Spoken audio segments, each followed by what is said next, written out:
Então vamos lá, como é que um transistor funciona, né? Vocês já sabem, a gente já viu como é que funciona uma junção PN, do ponto de vista de quando ela está polarizada diretamente e quando ela está polarizada reversamente.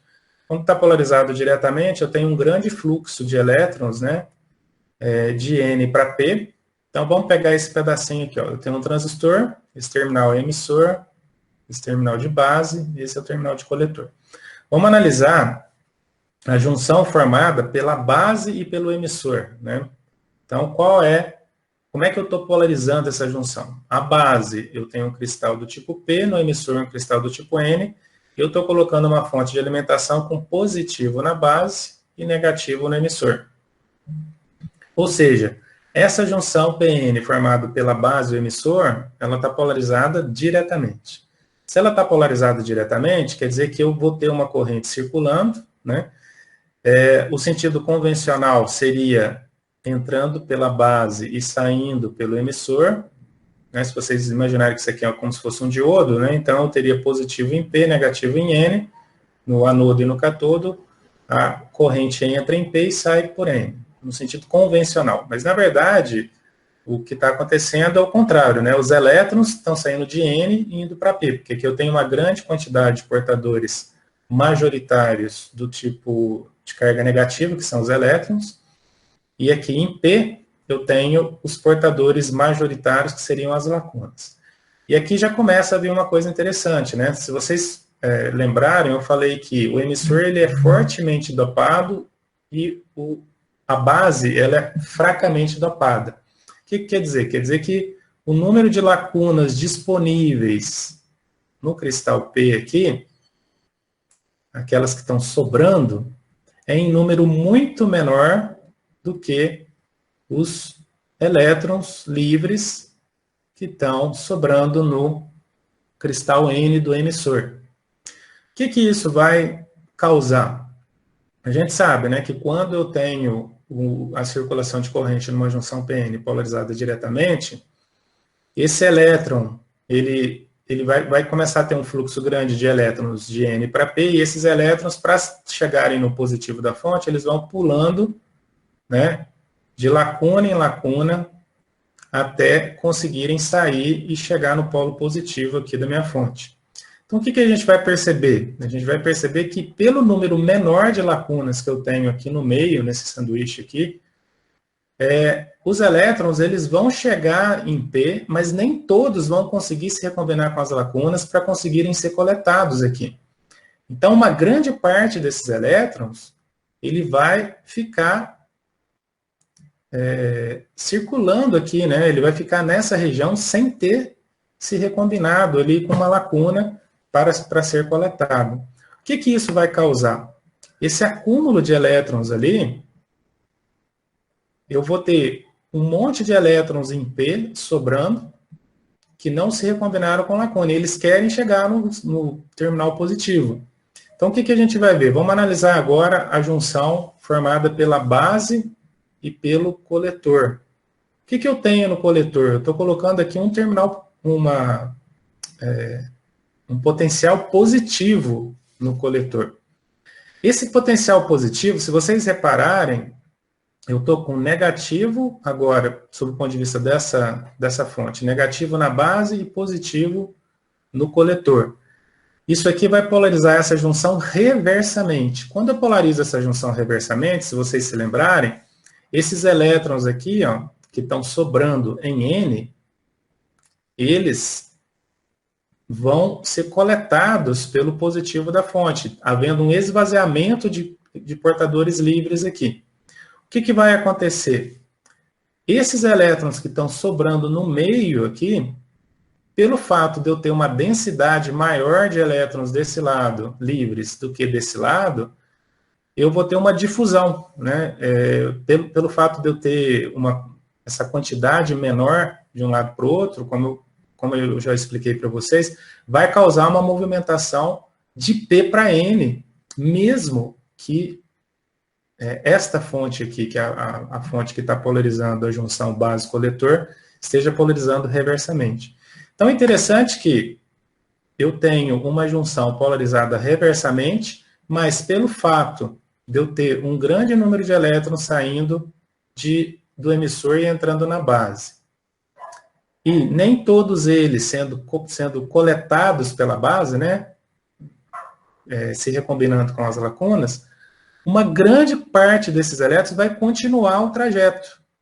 E continuando o trajeto, pelo fato de eu ter uma densidade menor de cargas livres aqui, eles vão gerar uma corrente de difusão que também vai ser coletada agora pela minha outra fonte, pelo positivo da segunda fonte aqui. Então, no fundo, o que eu posso observar? Eu posso observar que eu vou ter 3 correntes sendo formadas. Eu vou ter uma corrente formada, eu vou colocar aqui no fluxo de elétrons, depois eu desenho a corrente. Eu vou ter uma corrente que vai de N para P, da junção do emissor para a base. Uma parte dessa corrente, desses elétrons, ele é coletado aqui, uma grande parte atravessa e acaba sendo coletado aqui no coletor, né? Por isso o nome dele, né?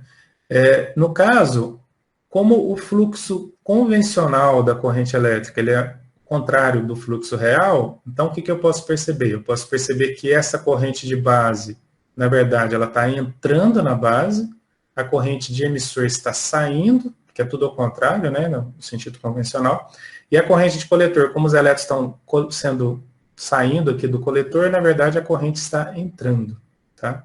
Então essa que nesse momento a gente precisa girar a chavinha, tá? Então aqui eu teria a minha corrente de emissor, aqui eu teria a minha corrente de base, e entrando eu teria a minha corrente de coletor. Isso vale para o transistor NPN. Tá? Uma outra observação é que a corrente de base, pelo fato dessa junção do cristal de base ser fracamente dopado, ela é muito menor do que as correntes de emissor e de coletor. O quão menor? Já já nós vamos ver isso. Tá? E as correntes de emissor e de coletor, pelo fato, né, da corrente de emissor que está gerando tudo, uma parte dessa corrente desce pela base e outra parte continua, e essa parte que desce é muito pequena, praticamente a corrente de emissor e de coletor são iguais. Tá? A menos dessa pequena diferença da corrente de base que saiu do componente, né, se eu tirar essa corrente de base da corrente de emissor, eu obtenho a corrente de coletor. Como a corrente de base que saiu é muito pequenininha, né, os elétrons que saíram são muito pequenos, esta corrente é praticamente igual, né, a corrente de emissor e de coletor. Quando eu falo praticamente, não quer dizer que seja igual, tá? Já já nós vamos ver qual é a aproximação que a gente vai utilizar. Então, é mais ou menos esse o fluxo de cargas quando eu tenho esse tipo de polarização, onde eu estou polarizando a junção base-emissor no sentido direto, né? Então, aqui eu tenho uma polarização direta, positivo na base, negativo no emissor, essa junção fica polarizada diretamente, e esta junção aqui vai ficar polarizada reversamente. Então, eu tenho positivo em N e negativo em P, sob o ponto de vista dessa fonte aqui, né? Então, esta junção agora tem uma diferença de potencial a favor do lado N, então ela vai estar polarizada reversamente. Então, eu tenho junção base-emissor diretamente, junção coletor-base reversamente. E esse tipo de combinação aqui, a gente já vai ver, vai levar o transistor para uma coisa chamada região ativa. A região ativa é onde acontece essa amplificação que eu mencionei aí. Já já nós vamos entrar nesse detalhe, só estou adiantando um pouquinho aqui para vocês poderem compreender.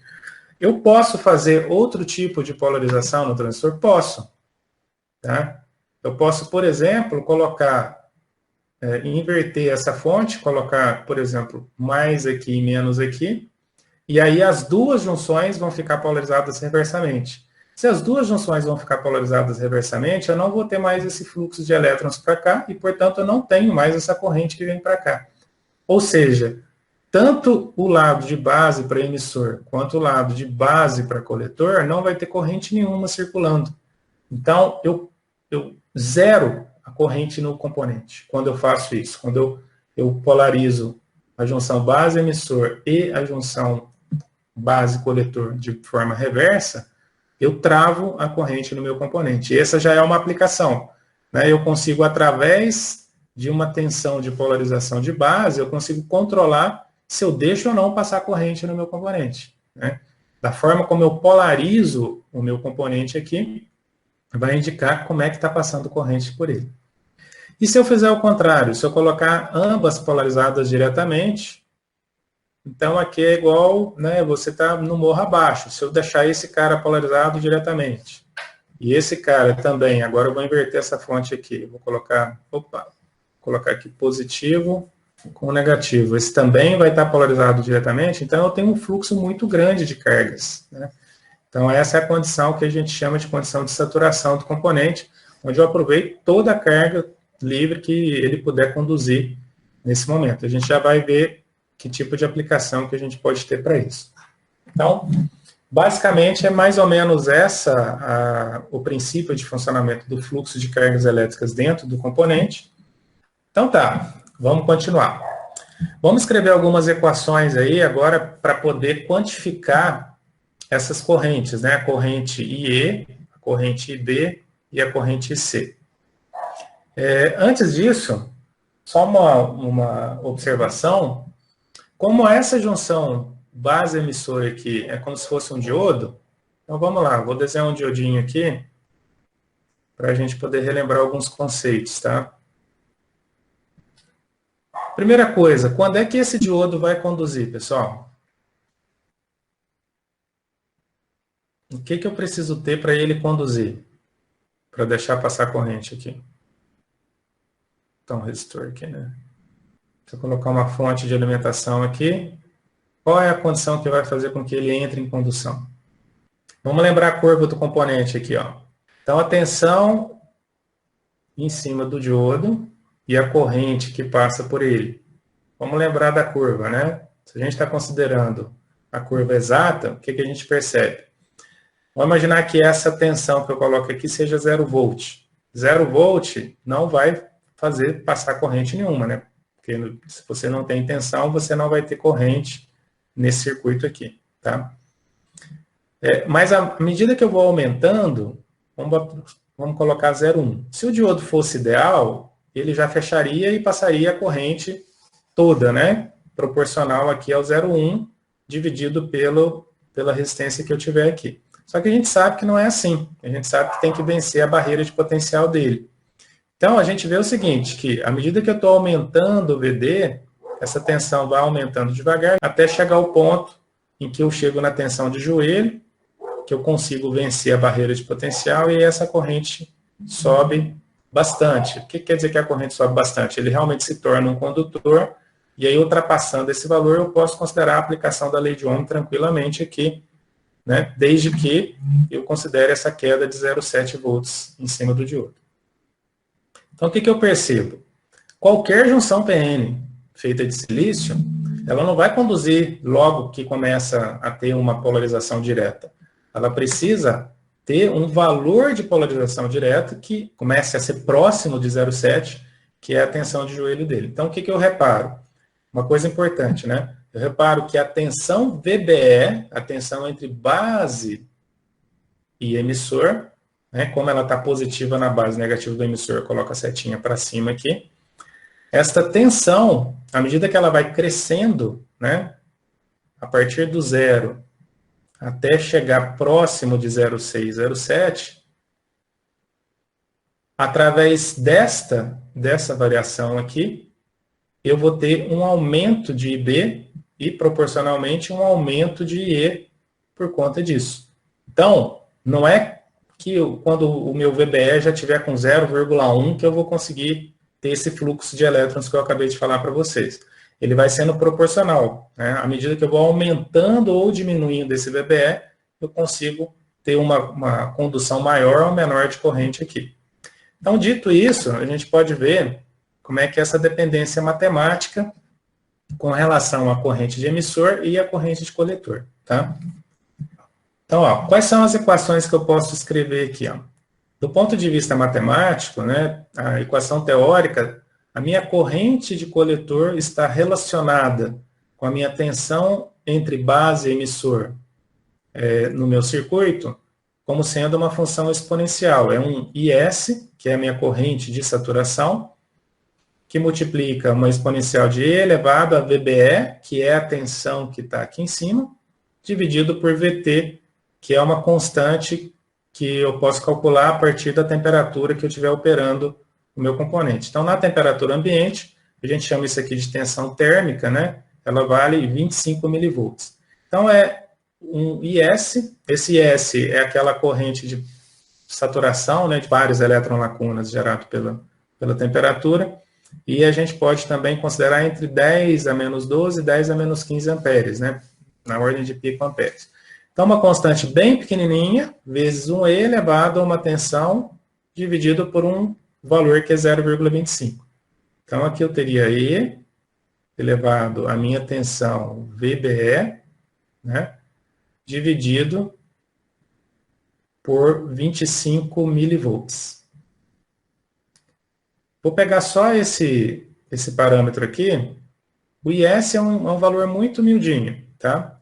Então, vamos começar a brincar aqui com a matemática. Quando o VBE é zero, quanto é que vale a minha corrente IC? Olhando para essa equação, se o VBE é zero, se eu coloco 0 volt aqui, ó, quanto é que vale a minha corrente IC? Ela vai valer o IS, e o IS vale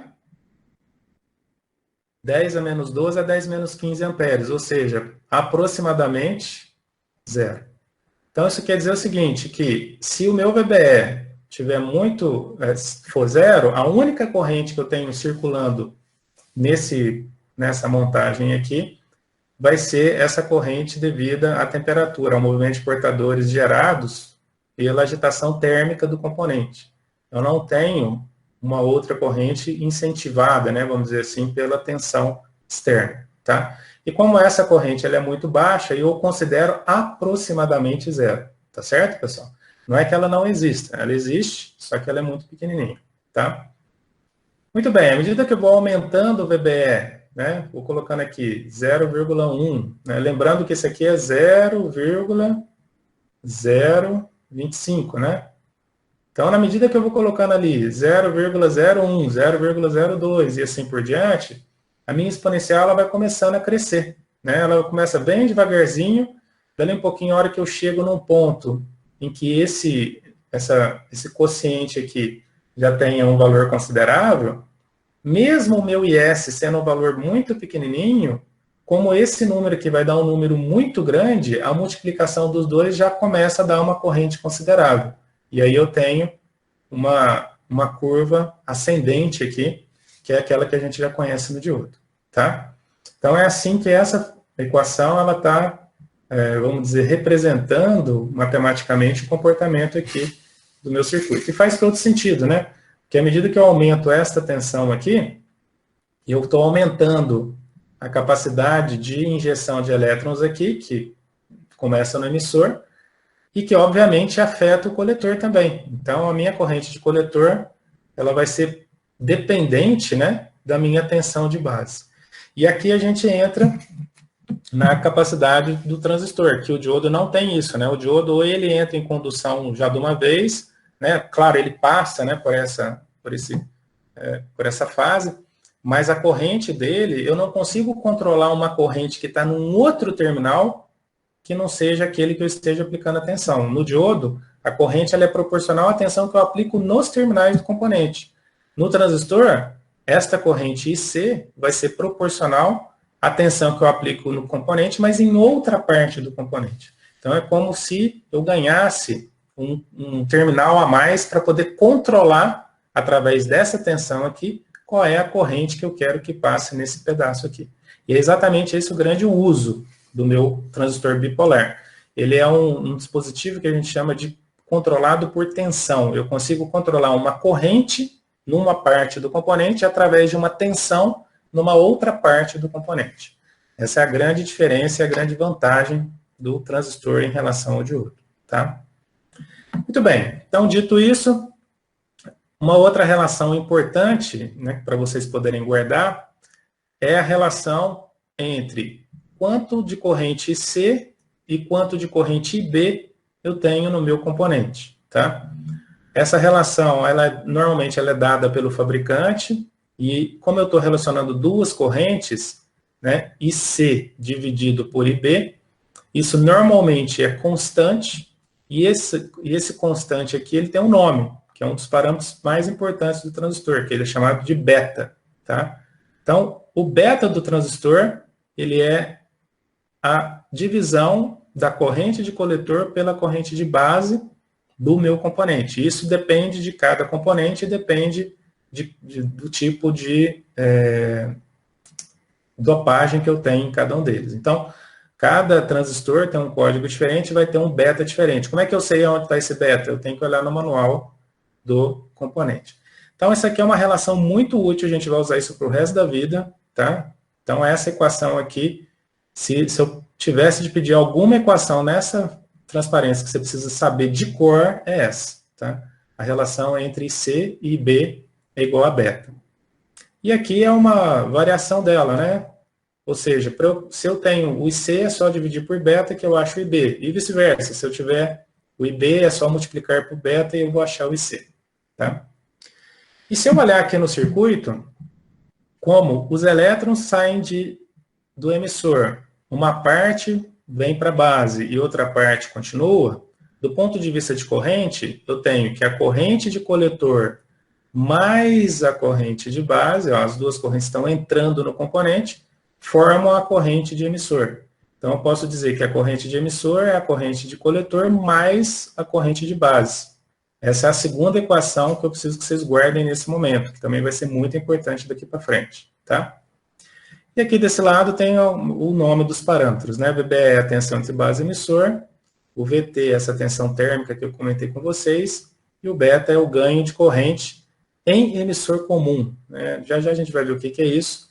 E nos transistores de baixa potência, normalmente esse ganho aí varia de 100 a 200. Na verdade, aqui eu coloquei bem aproximado, que é um dado do livro, mas pode chegar a 800, pode chegar, né, dependendo do transistor, se for um transistor bem de baixa potência, eu posso ter ganhos elevados aí na faixa de 300, 400, 800, dependendo do componente. Em média, né, é entre 100 e 200, tá? Muito bem. Continuando. Então, os modos de operação. Eu já dei uma prévia disso, né? Conforme eu faço a polarização da base do emissor e do coletor, eu tenho os modos de operação do meu componente. Então, eu posso colocar o componente em corte. Componente em corte quer dizer, não passa corrente nenhuma por ele. O que eu tenho que fazer? Eu tenho que colocar a junção, as duas junções, tanto a emissor base quanto a coletor base, na polarização reversa. No caso do transistor NPN, seria colocar menos mais aqui. Vamos colocar de outra forma. Vamos colocar como se fosse tudo positivo, né? Mais. Aqui. Mais. E aqui mais. Então, eu teria só com tensões positivas, né? Só que esse lado está um pouco mais positivo que esse. Então, seria o equivalente a ter um mais com menos aqui, né? E aqui é a mesma coisa, o equivalente a um mais com menos. Então, eu teria as duas junções reversamente polarizadas. Eu estou no corte. A saturação, ela é o contrário disso. É eu polarizar ambas as junções diretamente.